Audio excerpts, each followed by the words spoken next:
Alan Johnson, welcome to the University Thank of you. Huddersfield. You're here tonight to deliver the Harold Wilson Lecture. You joined the Labour Party in 1971, which was just after Harold had finished his first term as Prime Minister. What are your recollections of him then, if you like, and what's his legacy that he's left behind?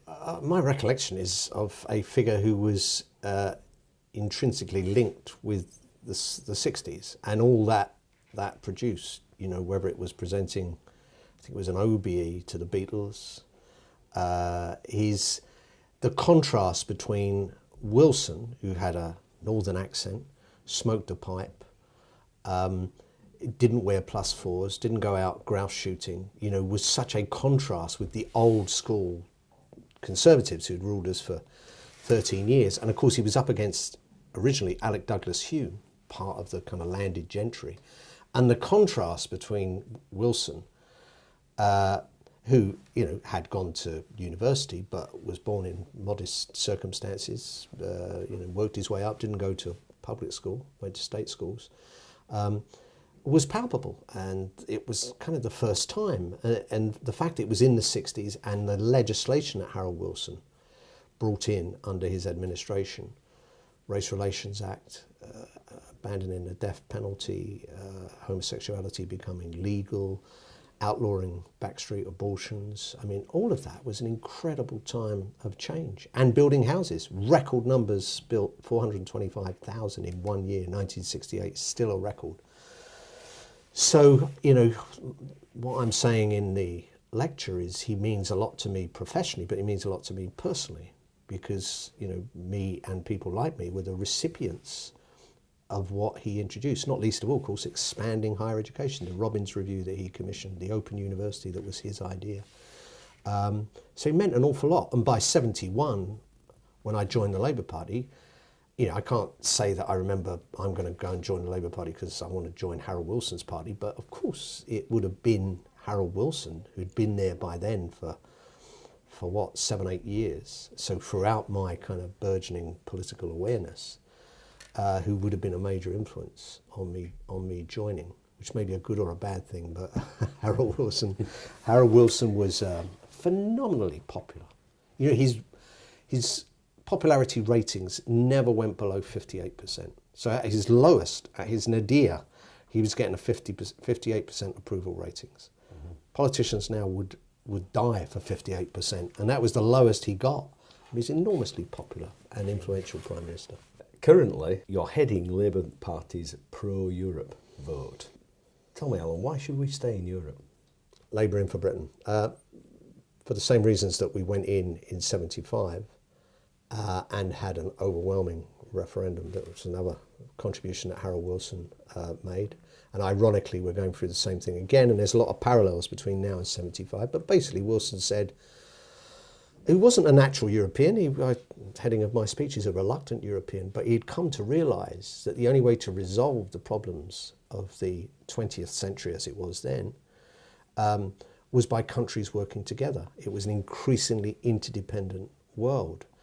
And he said on the Yes leaflets that I delivered as a postman at the time, 25-year-old postman, that this won't solve all of our problems, it won't guarantee us prosperity, only our own efforts can do that, but it's the best framework for our economic future. And he went on to say there's no going back to the past.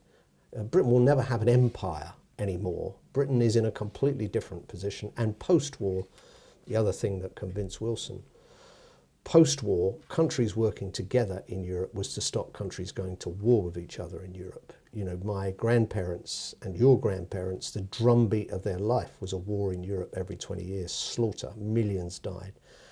Every 20 years for 1,000 years. And the great genius of what started off as the coal and steel community was that for Germany and France to work together, who were the ancient enemies, and that developed into a system where not only do we have the biggest commercial market in the world, bigger than America, bigger than China, and that is enormously beneficial for our economy, for our companies who are selling, but it's a market with rules that protect workers, that protect consumers, that protect the environment.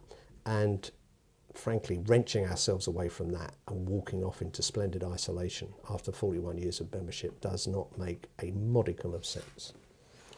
Does it worry you that it's the public that are voting? Naturally, they have to vote, but they don't, all of them, fully understand what they're voting for. There isn't a Google where you can go and find out, well, if we did that, this will happen.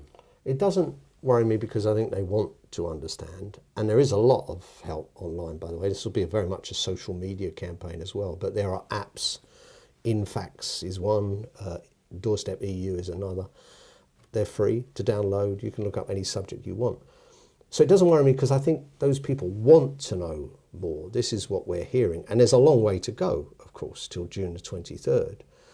And there's a big block of don't knows, and the job of all campaigners is to try and make sure those people know what the arguments are. The media, BBC in particular, will be doing their best, things like this. The university, I'm sure. I mean, there's a big university push to remain in the EU. It'd be a disaster for research and science and the Erasmus programme and all of that.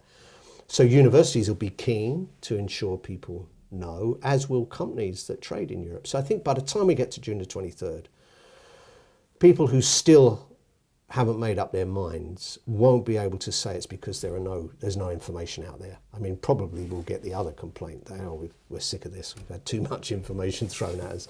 But I suppose too much is better than too little. The University of Huddersfield, inspiring tomorrow's professionals.